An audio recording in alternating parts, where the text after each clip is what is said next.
Hello tout le monde, j'espère que vous allez bien. Alors aujourd'hui, on se retrouve pour une toute nouvelle vidéo de ma série à la force du mental dans laquelle j'ai eu la chance de recevoir l'apnéiste français Arthur Guérin-Berry. Durant sa carrière, il a décroché 5 titres mondiaux et a battu 4 records du monde. Pour la petite anecdote, c'est le français le plus titré de l'histoire de ce sport.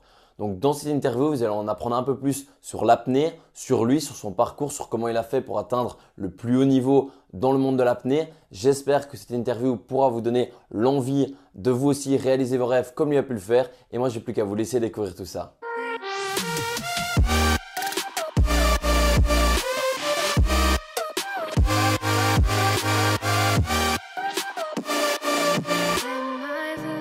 Je m'appelle Arthur Guérin-Berry, je suis apnéiste, un apnéiste français. Voilà, je pratique depuis 2011, depuis 2013 à haut niveau. Donc je suis aujourd'hui apnéiste professionnel et voilà, j'ai eu depuis 2013, j'ai eu 5 titres mondiaux et 5 records du monde, voilà, dans différentes disciplines d'apnée. Qui sont plutôt d'ailleurs des disciplines d'apnée dynamique. C'est ça qui me caractérise. Donc voilà, c'est soit on descend en profondeur, soit on fait de l'apnée dynamique à l'horizontale. Et moi, c'est plutôt là-dedans que je me suis illustré en tout cas, même si, encore une fois, ce que je dis d'habitude, je pratique vraiment toutes les formes d'apnée. Et j'adore descendre en mer aussi souvent que possible. En tout cas, là où j'ai eu les médailles, voilà, c'est plutôt en distance. Voilà, chacun sa spécialité. Et du coup, ça t'est venu comment l'apnée quand tu as réellement commencé à en faire à quel âge? Sérieusement, en 2011, donc en club, et en compétition en 2013. Et avant ça, en vacances pour aller regarder les poissons depuis l'âge de 10-12 ans, quoi. Depuis que je suis enfant. Ouais. Et du coup, est-ce que tu sais vivre pleinement de l'apnée quand on voit, parce que tu as un palmarès incroyable, mais quand on compare peut-être avec d'autres sports comme le foot et tout ça, est-ce qu'en apnée, quand on est 5 fois champion du monde, est-ce qu'on sait en vivre ou il faut faire d'autres choses à côté? En réalité, le boulot d'apnéiste, c'est d'arrêter de faire de l'apnée et de développer d'autres projets. Parce qu'en fait, en faisant de la compétition en apnée, on ne peut pas être professionnel, malheureusement, dans notre sport. En fait, la raison est très simple, hein, c'est qu'il n'y a pas de droit télé sur les compétitions. Donc, en fait, il n'y a pas d'argent. Et donc, il n'y a pas de prize money, il n'y a pas de rémunération, il n'y a pas de sponsor au niveau des compétitions. Parce qu'il n'y a pas de droit télé, il n'y a pas de diffusion télévisée, donc en fait, c'est pas plus compliqué que ça.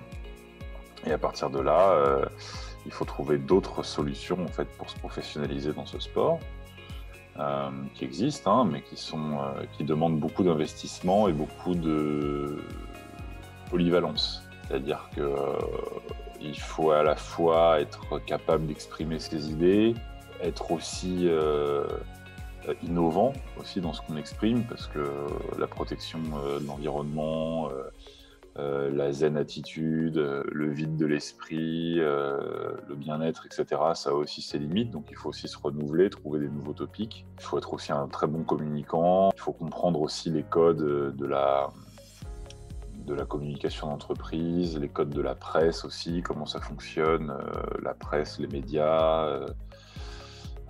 Voilà, il faut savoir monter des projets, donc il faut savoir faire de la production aussi, un petit peu.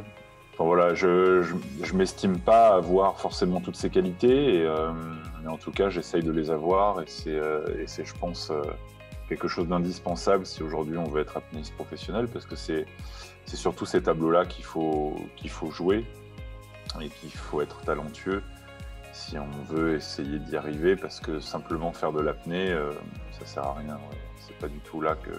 Ça, c'est la base, si tu veux, ça permet de se faire une légitimité au niveau sportif, donc avoir les titres, c'est ce que j'ai fait d'ailleurs.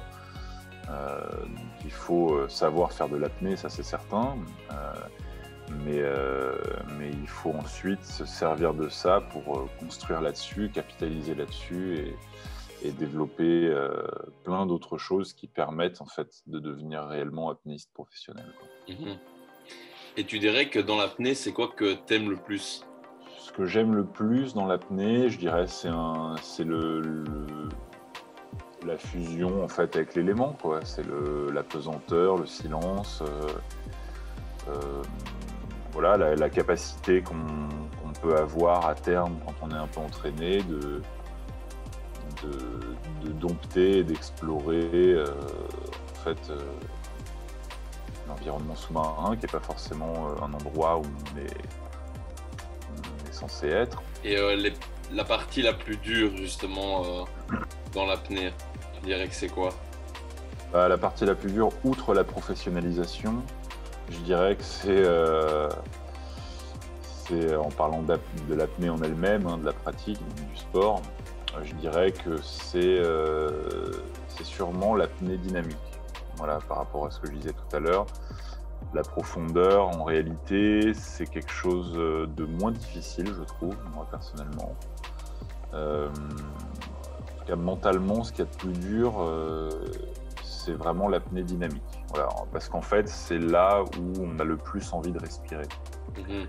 Et en fait, la difficulté, moi, je trouve, principale de ce sport, c'est pas forcément la capacité à se relâcher, à être détendu, à compenser les oreilles quand on descend, ou à encaisser la pression au niveau thoracique, ou rester dans le relâchement, etc. En réalité, tout ça, c'est rien comparé au dépassement de l'envie de respirer. Et en réalité, en profondeur, on n'a pas tant envie de respirer que ça. Les plongées sont beaucoup plus brèves qu'en piscine, qu'en dynamique, je veux dire. On a toute une phase en plus de passive quand on descend, parce qu'on coule, donc on peut se relâcher complètement, on n'a pas besoin de nager, donc on dépense peu d'énergie et donc on consomme peu d'oxygène. La pression aussi de l'eau joue sur la pression partielle des gaz au niveau sanguin, ce qui fait qu'on se retrouve entre guillemets en hyperoxygénation au fond, ce qui veut dire que ça fausse un petit peu toutes les sensations au niveau de l'envie de respirer. On est plutôt bien au fond, hein. Et en fait, au moment de remonter, la difficulté arrive, mais somme toute, c'est assez bref. C'est-à-dire que ça concerne la fin de la plongée. En apnée dynamique, on n'a pas tout ça. Les apnées sont très longues, on nage tout le long. On n'a pas de variation de pression, donc on n'a pas ces petits cadeaux de la pression qui fait que ça fausse un petit peu les sensations. Et donc en fait, on a envie de respirer très vite et ça dure très longtemps. Donc il y a un réel boulot de dépassement mental, en fait, de travail mental à faire, qui s'installe assez vite. En tout cas pour moi, ça dépend des apnéistes, ça dépend des profils, ça dépend des métabolismes. Mais moi, en tout cas, j'ai un profil d'apnéiste qui a envie de respirer très tôt. Et donc, le travail mental est très long, très dur et très intense. Voilà, et ça commence très, très vite, hein, dès 50-75 mètres à peu près, jusqu'à 300. Il faut que je réussisse à rester dans la concentration, le relâchement, malgré cette envie de respirer qui augmente et qui est très présente. Mais du coup, j'aimerais savoir, quand tu fais une compétition, quand tu te prépares à battre un record ou quoi, qu'est-ce qui se passe dans ta tête avant et pendant surtout? Parce que tu dois arriver à faire le vide, je suppose. J'aimerais un peu savoir qu'est-ce qui se passe dans ta tête. Est-ce que tu penses à des choses pendant ou c'est complètement le vide? Non, c'est plutôt le vide. En réalité, j'essaie de me préparer. En général, je me prépare pendant 2 heures avant une grosse performance. Donc là, je parle vraiment de grosses performances uniquement, hein. Je ne parle pas d'entraînement, je ne parle pas je parle pas d'exercice à l'entraînement, de ce genre de choses, ni d'apnée plaisir d'ailleurs. Je parle vraiment de grosses performances, de tentatives de record ou de grosses performances en compétition. En général, je me prépare pendant 2 heures avant. Et donc, en fait, j'essaye de vider un maximum la tête et de préparer le plus possible mon corps à l'apnée. Et donc ça passe par des exercices de concentration, des exercices de ventilation, des exercices d'apnée déjà, on appelle ça à sec, c'est-à-dire allongé au bord du bassin. Et donc ça, en fait, ça me met dans un état un peu hypnotique, en fait, où je suis très très concentré et je vois plus grand-chose de ce qui se passe autour. Mon cerveau est disponible, en fait, pour ce qui l'attend. Et après, sous l'eau, je reste un petit peu dans cet état, un petit peu hypnotique, un petit peu méditatif, pendant un certain temps, pendant toute cette phase de confort, en fait, au début de l'apnée, qui peut être plus ou moins long en fonction du niveau de stress, du niveau d'entraînement, du niveau de fatigue, du niveau de relâchement, voilà, donc du métabolisme aussi de chacun. Il y a aussi du constitutif là-dedans, il n'y a pas que de l'acquis, il y a de l'inné aussi. Donc ça dépend de pas mal de choses. Moi, je sais que cette zone de confort, elle dure entre 50 et 75 mètres, grosso modo. Quand je suis très très bien, j'arrive à la pousser jusqu'à 100 mètres, mais c'est très rare. Et donc je reste dans cet état-là pendant toute cette phase-là. Et ensuite, l'envie de respirer arrive. Et à ce moment-là, ça change beaucoup. On sort de cet état un petit peu hypnotique, même si on essaie de le maintenir le plus longtemps possible.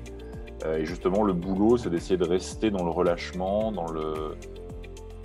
concentrer sur son objectif, sans se faire parasiter par des pensées négatives ou des pensées qui pourraient nous donner envie de remonter, quoi. Et c'est essayer de laisser vraiment son cerveau de côté, quoi, et de continuer, en fait, coûte que coûte. Il faut être très très déterminé, très très motivé. Et c'est la clé, en fait, pour réussir à aller loin. C'est de la force mentale brute, pure et simple, en fait. C'est du combat, quoi. C'est du travail mental, où on laisse son cerveau de côté, parce que tout nous pousse à remonter, c'est clair. L'envie de respirer, c'est très tenace comme difficulté à surmonter, très intense. Et du coup, c'est vraiment de la force mentale pure et simple. Et en fait, c'est essayer de garder cet état de relâchement le plus longtemps possible jusqu'au bout, en fait. Parce que plus on se crispe, plus on se stresse, et plus on a de risques de sortir, en fait, et de faire une contre-perf, on appelle ça comme ça. Donc l'idée, c'est de rester dans le relâchement et de continuer. Donc après, toute la phase qui suit, c'est-à-dire à partir du moment où l'envie de respirer arrive, il y a une phase, je dirais, de transition, où l'envie de respirer arrive, mais elle n'est pas encore hyper intense. Donc ça, c'est on va dire de 75 à 150 mètres, quoi, on va dire, quand j'ai ma monopalme. Et à partir de 150 mètres, l'envie de respirer a atteint un paroxysme, une intensité énorme. C'est pour ça d'ailleurs qu'en général, le virage à 150 mètres, c'est le moment où je peux craquer mentalement, si c'est trop dur, parce qu'il me reste encore énormément à parcourir et l'envie de respirer est déjà très intense. Et donc le virage des 150, en général, c'est là que si je craque, c'est là que je craque. Si je continue, en général, c'est que je vais aller au bout, quoi. Voilà, j'ai réussi à dépasser ce cap. Et donc après, entre 150 et 300, donc là, je prends comme modèle mon record à 300 mètres. Entre 150 et 300, après, c'est vraiment...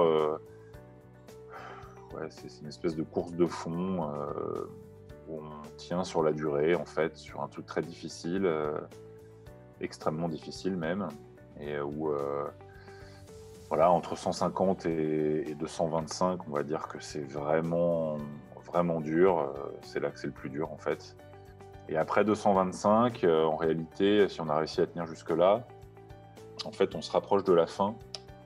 Et donc, même si c'est toujours aussi dur au niveau sensation, on va dire qu'au niveau mental, il y a quelque chose qui se débloque parce qu'on est proche de la fin. Comment faire pour aller toujours plus loin ? Faut s'entraîner, il faut passer du temps dans l'eau, il faut passer du temps en apnée, essayer de progresser, s'accorder des temps de repos aussi pour laisser reposer la tête et le corps. C'est travailler sur différentes filières à l'entraînement, que ce soit l'hypercapnie, l'hypoxie, le lactique, la technique, la force mentale justement en apnée, la concentration, travailler sur la physio aussi, sur la souplesse thoracique notamment. Enfin, il y a plein de facteurs sur lesquels on peut jouer en fait et qui peuvent permettre de progresser en apnée, travailler le relâchement. Voilà, il y a de la physio, il y a du physique, il y a de la technique, il y a du mental. Voilà. Un peu de tout, quoi. Ouais, un peu de tout. Voilà. Je dirais que les piliers, c'est ça, c'est physique, physio, mental, technique et matériel. Mhm. Bien sûr. Et j'aimerais savoir, genre, quand tu es 5 fois champion du monde, c'est quoi la sensation que tu as quand tu es champion du monde? Et les sensations et la sensation que tu as quand ça fait 5 fois. Comment on vit ça? La première fois où on devient champion du monde, c'est extraordinaire. Moi, c'était assez extraordinaire. Voilà, c'était en 2013. J'étais assez nouveau dans l'apnée d'ailleurs. Je suis devenu champion du monde pour la première fois avec un record du monde en 2013. Voilà, pour moi, c'était incroyable à ce moment-là. Je vivais un truc incroyable. Enfin, je veux dire, c'était l'accomplissement de 2 années de préparation assez intense. Voilà, c'était un grand moment de ma vie, quoi, ça c'est clair. Après, les années suivantes, j'ai été très content à chaque fois que je progressais en apnée et que je faisais un nouveau titre, mais ce qui m'a surtout importé par la suite, c'était le fait de réussir moi à dépasser mes propres objectifs plutôt que d'avoir à nouveau un titre. En réalité, j'aurais pu finir sur la 2e marche du podium ou la 3e. Du moment que j'avais moi progressé, ça aurait été très satisfaisant aussi. Alors, c'est vrai qu'une médaille d'or et un titre de champion du monde, c'est la cerise sur le gâteau, on va dire, voilà, mais c'est surtout réussir à me dépasser, voilà, et à dépasser mes propres objectifs, quoi. C'était surtout ça la satisfaction, en fait. Ouais, surtout la compétition avec toi-même plutôt qu'avec les autres, quoi. Exactement. Et j'aimerais savoir, pour que les gens aient un peu une idée, je ne sais pas si tu as déjà testé ton temps maximal en statique. Ouais. Combien tu tiens en apnée statique? J'ai tenu 7 minutes 28 une fois. Voilà. Rien que ça. Ce qui n'est pas extraordinaire, hein. Les minima hommes équipe de France, par exemple, cette année étaient à 8 minutes 15, je crois. Donc les meilleurs au monde sont entre 9 et 12 minutes, on va dire. Donc en réalité, mon niveau en apnée statique, il n'est pas vraiment en corrélation avec mon niveau en apnée dynamique, tout simplement parce que j'en fais jamais. Donc c'est pas du tout ma spécialité. Si on veut être fort en apnée statique, il faut faire de l'apnée statique. Et il faut en faire beaucoup d'ailleurs. Donc voilà, c'est pas ce que je préfère, donc j'en fais pas beaucoup. Et donc je suis pas si fort que ça en réalité en apnée statique. Ça reste quand même des temps incroyables, quoi. Pour une personne. Oui, non, c'est très bien, mais je devrais être aux alentours des 8,30 sans problème. Donc voilà, si jamais je m'y mettais, quoi. Et que là, j'en fais pas en fait. Je fais quasiment jamais d'apnée statique. Je vais soit descendre en profondeur en mer, soit faire de la distance horizontale. Et on sait que du coup l'apnée c'est un sport hyper dangereux. Est-ce que Pardon? C'est faux. C'est faux? Bien sûr, archi faux. Du coup c'est pas un sport dangereux, mais j'aimerais juste savoir si tu as déjà eu un accident en apnée. Bah non. Voilà, moi j'ai jamais eu d'accident en apnée, 5 fois champion du monde, 5 records du monde, j'ai jamais eu d'accident, voilà, donc non, c'est une idée reçue qui effraie d'ailleurs beaucoup les gens, et d'ailleurs je participe à la dédiabolisation de ce sport avec d'autres de mes camarades, comme Guillaume Méry par exemple, qui a pris cette voie-là aussi dans son discours.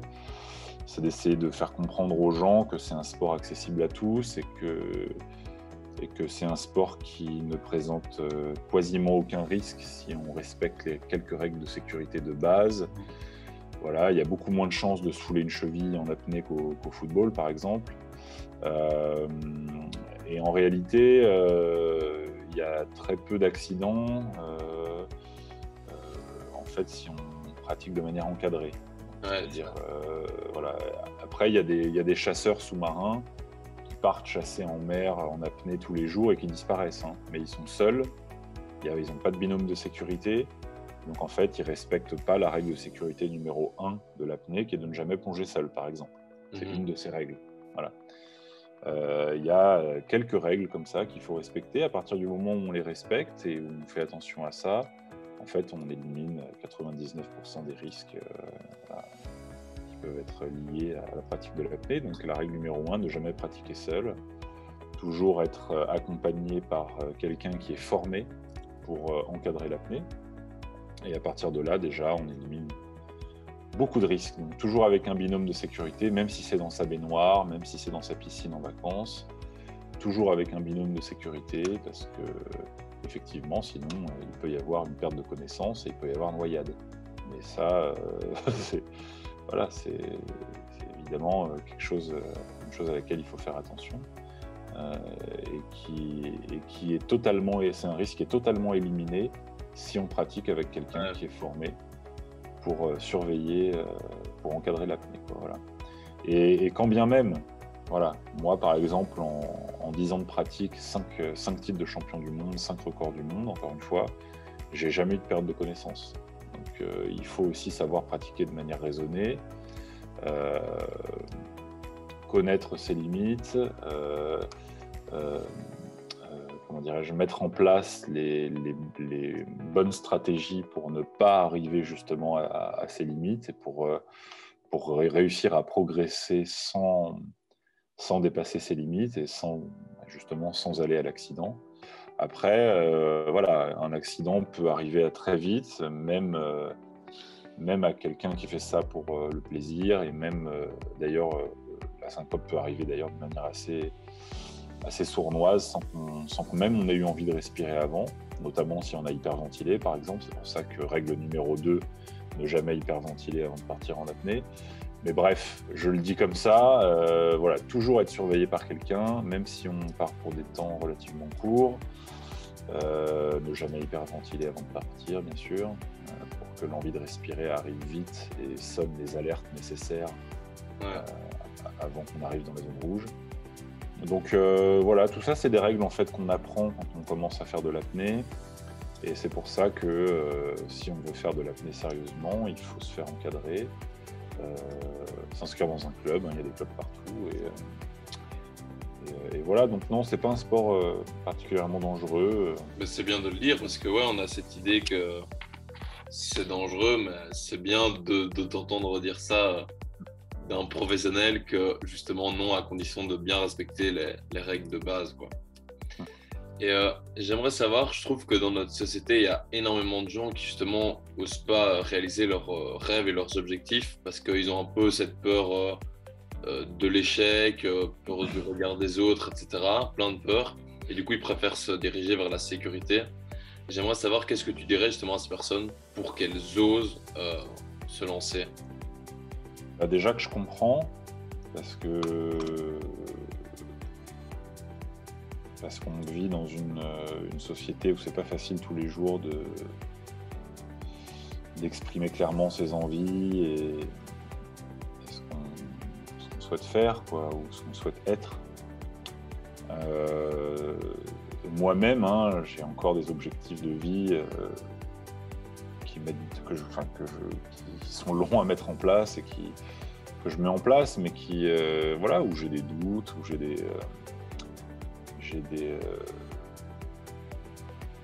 comment dirais-je, pas des craintes, mais des appréhensions plus ou moins grandes selon les projets que je peux avoir, mais ça c'est normal. Par contre, ce que j'essaie de mettre en place, et ça je pense que c'est beaucoup l'apnée qui m'a appris, hein, tout ça, c'est de le faire petit à petit. Et petit à petit, en fait, c'est un entraînement comme un autre, hein. Réaliser des projets, en fait, qui sont difficiles parce qu'il faut sortir de sa zone de confort pour y arriver. En fait, c'est difficile au début. Et puis, en fait, ça devient de moins en moins dur, hein. Comment dirais-je, en fait, réaliser quelque chose qui demande à ce qu'on sorte de sa zone de confort, c'est quand on n'a pas l'habitude, c'est horriblement chiant, quoi. On est mieux devant son écran, dans son canapé, quoi. Mhm. C'est clair. Après, c'est quelque chose qui est très enrichissant. On s'en rend pas forcément compte, pareil, tout de suite, mais moi, le conseil que je pourrais avoir, c'est de commencer à petite échelle, c'est-à-dire se forcer à sortir de sa zone de confort pour quelque chose d'accessible, on va dire, au début. Et ensuite d'en ressentir un petit peu les bénéfices, de se dire putain, c'est génial ce que j'ai réussi à faire, waouh, incroyable. D'y retourner une deuxième fois où il va falloir encore se forcer, puis une troisième fois, puis une cinquième fois, puis au bout de la 10e fois, en fait, ça va être un petit peu moins dur. Tiens, c'est marrant, je commence à... Voilà. C'est moins difficile, là. Je me suis lancé dans un truc, j'ai pris les devants, j'ai pris l'initiative, j'ai entrepris quelque chose. Je commence presque à y prendre un peu goût. Et puis au final, chemin faisant, on le fait de plus en plus, et puis au final, on y prend goût. Et même si on se plante, hein, parfois, on n'arrive pas forcément à réaliser ce qu'on veut, mais on s'en fout, en fait. Le principal, c'est de mettre en place cette mécanique le plus souvent possible. Et en fait, c'est comme un entraînement, c'est un entraînement comme un autre, quoi. C'est-à-dire qu'au bout d'un moment, ça devient quelque chose d'accessible, de faisable, et qui fait de moins en moins peur, et qui est de moins en moins confortable. Et en fait, au final, ça devient quelque chose d'indispensable et de nécessaire. Et en plus de ça, c'est pas uniquement quelque chose qui flatte l'ego. Je veux dire, c'est aussi quelque chose de concrètement constructif, pardon.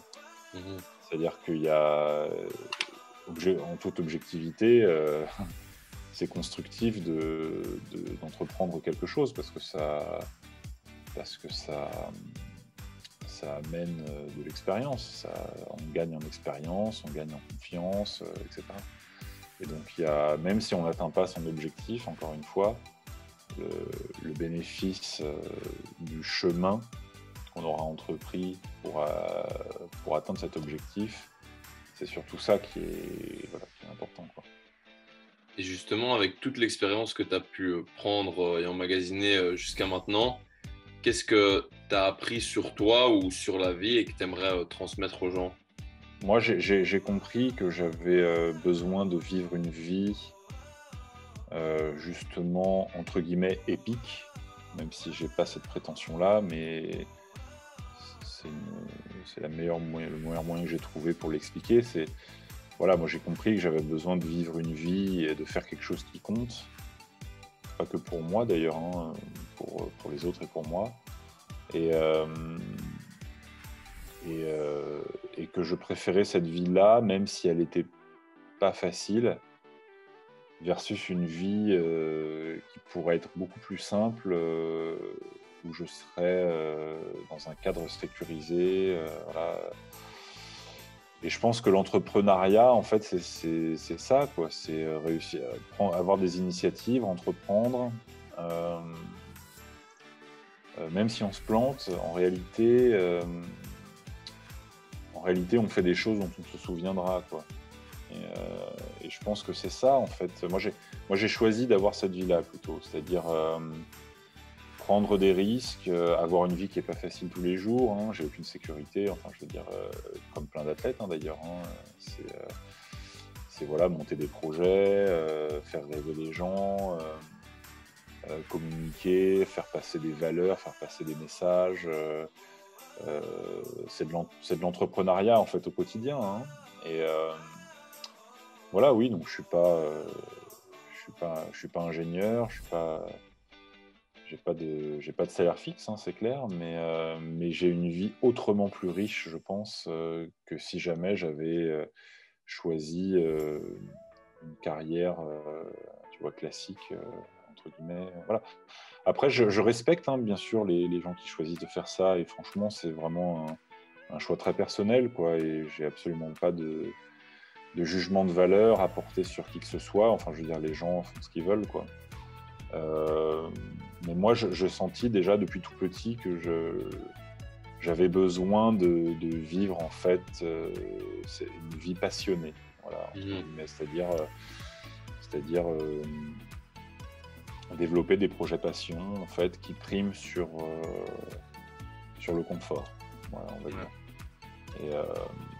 Et après les deux sont pas impossibles, hein. Enfin, je veux dire, voilà, j'ai des partenaires qui m'accompagnent, voilà, ça commence à se débloquer, mon discours a de plus en plus de portée, les gens s'intéressent de plus en plus à ce que je dis, à ce que j'ai pu faire ou à ce que je fais, donc les deux peuvent être réconciliables, hein, confort de vie et prise d'initiative et entrepreneuriat, hein. Je veux dire, il faut pas se voiler la face. C'est vrai que c'est satisfaisant de vivre dans un confort relatif, hein, attention. Mais c'est pas ce que je mets en priorité dans mes objectifs. Je dirais que d'abord, c'est réussir à développer des projets passion. Voilà, c'est surtout ça qui m'anime, quoi. Et du coup, quels sont tes objectifs dans le futur? Moi, je suis en plein milieu d'un projet en 2 volets. Dont le premier volet vient de s'achever en mars dernier, qui est un projet de double record du monde d'apnée en eau glacée, donc sous glace, en lac gelé. Le premier que je viens de faire était avec ma petite combinaison en Finlande, là c'était en mars. Et le prochain, en mars 2022, sera sans combinaison, donc en maillot au Canada. Et donc c'est un projet, voilà, sur deux saisons, 2 hivers. Et on est en plein dedans, là, on produit un documentaire, voilà, donc voilà. Puis il y a mes entraînements, l'acclimatation au froid, les médecins, la recherche scientifique, enfin il y a pas mal de volets qu'on exploite, et donc ça c'est un peu le gros projet du moment qui s'achèvera donc en mars 2022 au Québec. Et derrière, voilà, j'ai d'autres projets, notamment un projet de série documentaire, voilà, de découverte enfin c'est un tour du monde des océans en apnée en fait, la découverte du monde sous-marin et des gens qui vivent avec les océans. Voilà. Et voilà, c'est la fin de cette interview. J'espère qu'elle vous aura plu. J'espère que vous aurez apprécié en savoir un peu plus sur Arthur et sur le monde de l'apnée. Encore une fois, n'hésitez pas à vous abonner à ma chaîne YouTube et à activer la petite cloche. Ça m'aide de ouf et ça vous prend que quelques secondes. N'hésitez pas à partager aussi cette vidéo autour de vous si elle vous a plu. Et moi, j'ai plus qu'à vous dire à très vite pour une prochaine vidéo. Ciao!